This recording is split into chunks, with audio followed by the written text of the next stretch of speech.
Pierrot. C'est sur un cookie raide émerge d'une fraise empesée idem une face imberbe au cold cream, un air de hydrocéphale asperge. Les yeux sont noyés de l'opium, de l'indulgence universelle. La bouche clownesque ensorcelle comme un singulier géranium. Bouche qui va du trou sans bonde, glacialement désopilée, au transcendantal en allée, du survivant de la Joconde. Campant leur cône enfariné, sur le noir serre-tête en soie, ils font rire leurs pattes doigts et froncent en trèfle leur nez.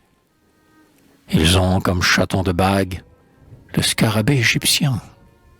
Leur boutonnière fait bien le pissenlit des terrains vagues.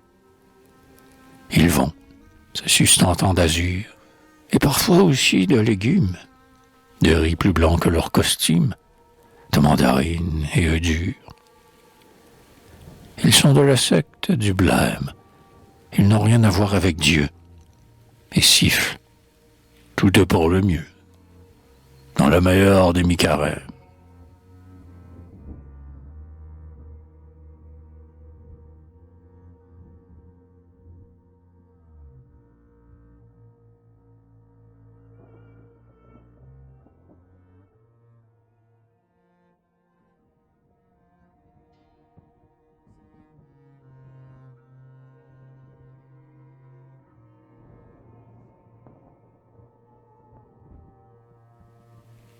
Le cœur blanc tatoué de sentences lunaires. Ils ont « Vous mourir, frère !» pour mot d'ordre évohé. Quand trépasse une vierge, ils suivent son convoi, tenant leur couteau droit, comme on porte un beau cierge. Rôle très fatigant, d'autant qu'ils n'ont personne chez eux qui les frictionne, un conjugal onguent. Ces dandys de la lune s'imposent, en effet, de chanter, s'il vous plaît, de la blonde à la brune, car c'est des gens blasés. Et s'il vous semble dupe, ça et là, de la jupe, l'ange a cicatrisé.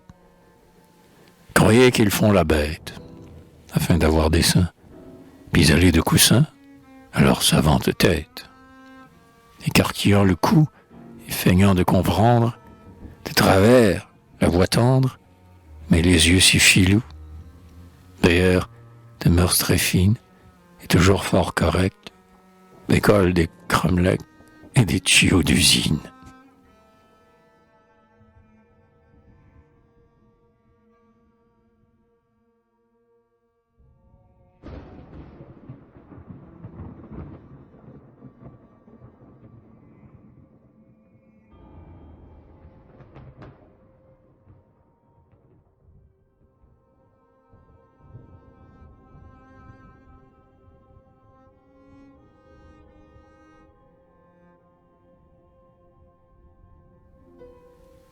Comme ils vont molester, la nuit, au profond des parcs, les statues, mais n'offrant qu'au moins des vêtus, leurs bras et tout ce qui s'ensuit.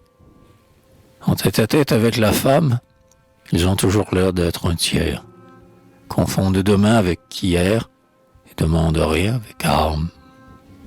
Jure, je t'aime, l'air là-bas, c'est une voix sans timbre, en extase, et conclut aux plus folles phrases par des « Mon Dieu, n'insistons pas ».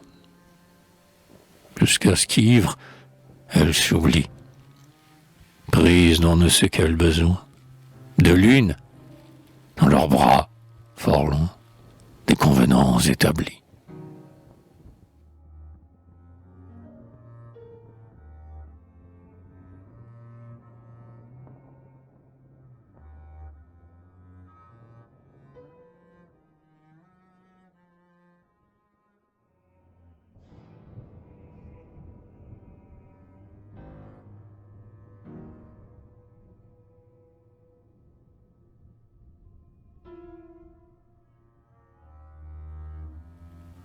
Maquillés d'abandon, les manches en saule ils leur font des serments, pour être vrais, trop véhéments.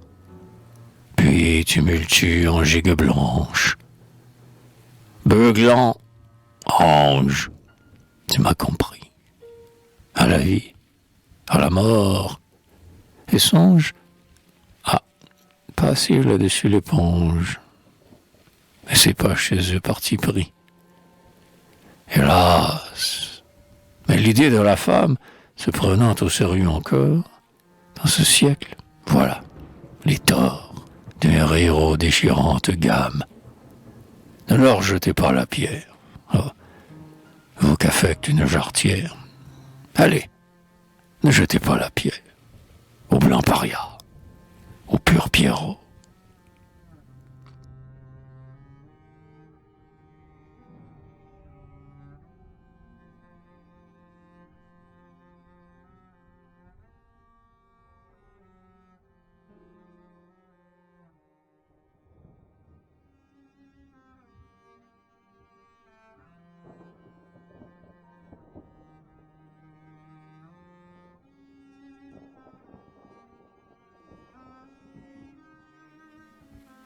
Blancs enfants de cœur de la lune et lunologues éminents, leur église ouvre tout venant, claire d'ailleurs comme pas une. Ils disent, d'un œil faisandé, les manches très sacerdotales, que ce bas monde de scandale n'est qu'un des 1000 coups de dés. Du jeu que l'idée et l'amour, afin sans doute de connaître aussi leur propre raison d'être, ont jugé bon de mettre au jour, que nul d'ailleurs ne vaut la nôtre, qu'il faut par le traité d'autel, garni vers un plus immortel, car nous sommes faits l'un pour l'autre. Qu'enfin, il n'y a rien de moins subtil, ces gratuites antinomies, au fond ne nous regardent en mis, l'art de tout elle, ainsi soit-il. Mais que, chers frères, le beau rôle est de vivre de but en blanc, et du temps se battre les flancs, de hausser tous les épaules.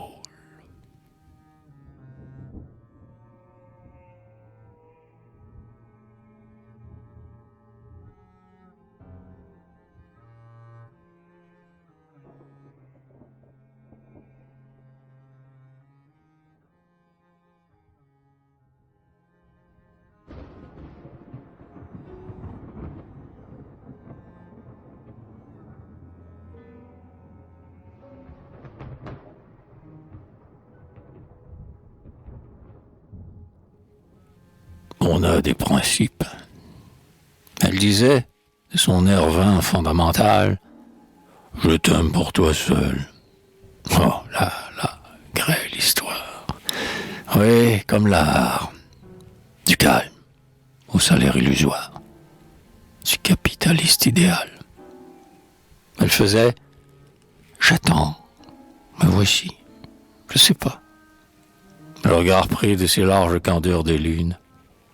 Oh, là, ce n'est pas peut-être pour des prunes qu'on a fait ces classes si bas. Mais voici qu'un beau soir, infortunée à point, elle meurt. Oh, là. Bon, changement de thème.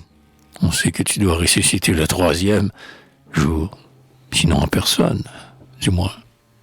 Dans l'odeur, les verdures, les eaux des beaux mois. Et tu iras, le ventre encore bien plus de dupe, vers le zaïmph de la Joconde, vers la jupe. Il se pourra même que j'en sois.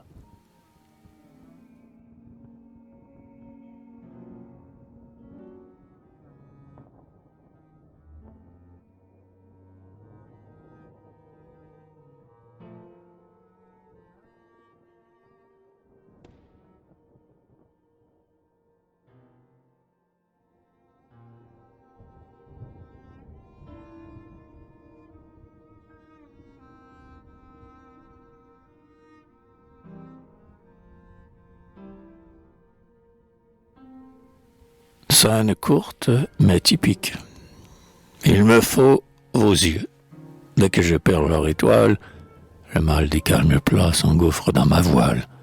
Le frisson de veille se lit, gargouille en mes moelles.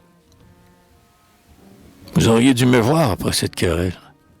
J'errais dans l'agitation la plus cruelle, criant au mur.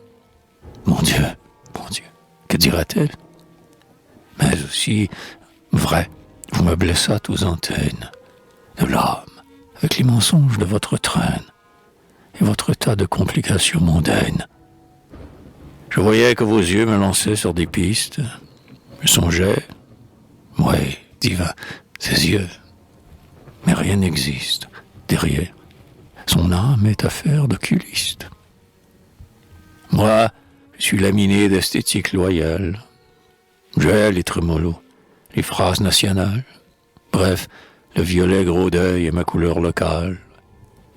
Je ne suis point ce gaillard-là, ni le superbe. Mais mon âme, qu'un cri un peu cru exacerbe, est au fond distinguée et franche comme une herbe. J'ai des nerfs encore sensibles au son des cloches, et je vais en plein air sans peur et sans reproche, sans jamais me sourire en un miroir de poche. C'est vrai, j'ai bien roulé, j'ai râlé dans des gîtes, peu vous, mais n'en ai-je pas plus de mérite à en avoir sauvé la foi en vos yeux? Dites, allons, faisons la paix, venez, que je vous berce. Enfant, eh bien, c'est que votre pardon me verse un mélange confus d'impressions diverses.